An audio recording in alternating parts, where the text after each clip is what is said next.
Welcome to tech for insight. आजको भिडियोमा हामीले हवाई राउटरको पासवर्ड कसरी चेन्ज गर्ने भनेर सिक्नेछौँ।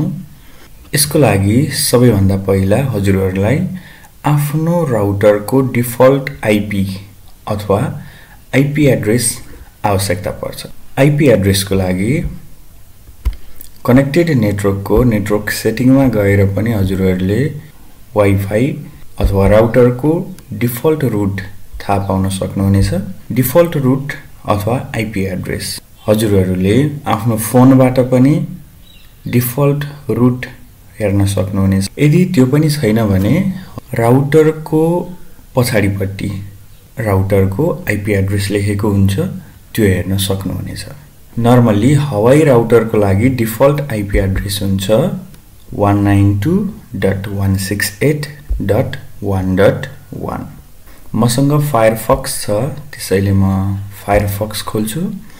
खोलिसकेपछि हजुरको राउटरको डिफल्ट आईपी अथवा डिफल्ट रुट यहाँ इन्टर गर्न सक्नुहुनेछ। हवाई राउटरको लागि रहेको छ 192.168.1.1 र यो टाइप गरिसकेपछि इन्टर गर्न सक्नुहुन्छ। हवाई राउटरको लागि लगइन पेज खुलेको छ। अब यहाँ हामीले युजर नेम र पासवर्ड इन्टर गर्नुपर्ने हुन्छ। हवाईको लागि डिफल्ट युजर नेम छ EPUSER EPUSER र पासवर्ड रहेको छ USER USER EP। User name र पासवर्ड इन्टर गरिसकेपछि लगइनमा क्लिक गर्नुहोला। लगइनमा क्लिक गरिसकेपछि हवाई राउटरको होम पेज खुल्छ। लेफ्ट साइडमा रहेको एडभान्स अप्सनमा जानुहोस्, यसमा क्लिक गर्नुहोस्।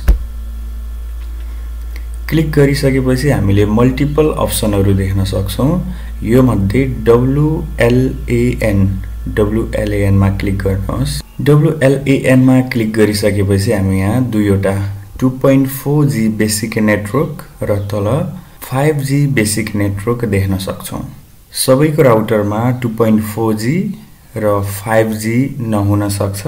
यदि हजुरकोमा दुईटै छ र कुनै एउटा मात्रै चेन्ज गर्नु छ भने पनि त्यसलाई मात्रै क्लिक गर्न सक्नुहुनेछ।